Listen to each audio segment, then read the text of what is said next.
In early 2024, the Pacific archipelago of New Caledonia once again became the stage of a deep political and social crisis.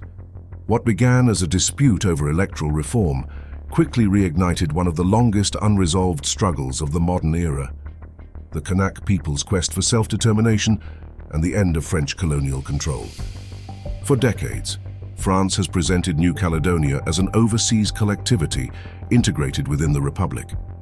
Yet for the indigenous Kanak nation, whose culture, land and identity predate colonization, the promise of decolonization has remained unfulfilled. The Noumea Accord of 1998 was supposed to mark a new beginning, recognizing Kanak identity and paving the way for gradual independence. 3 referendums were held, but political and social inequalities persisted, and in 2021, the Kanak people boycotted the final vote, declaring it illegitimate due to pandemic restrictions and the absence of fair participation. By 2024, frustration reached a breaking point. When the French National Assembly approved a new bill to expand the local electoral roll, allowing thousands of non-indigenous residents to vote, Kanak leaders saw it as a direct threat to their political survival. The decision triggered massive protests across Noumea and other towns, followed by violent clashes, curfews, and the deployment of 7,000 French troops and security forces. Several people were killed, and damage exceeded EUR 2.2 billion, the worst unrest since the 1980s. International human rights organizations, including the OHCHR and Amnesty International, condemned the French government's actions as violations of freedom of expression and peaceful assembly.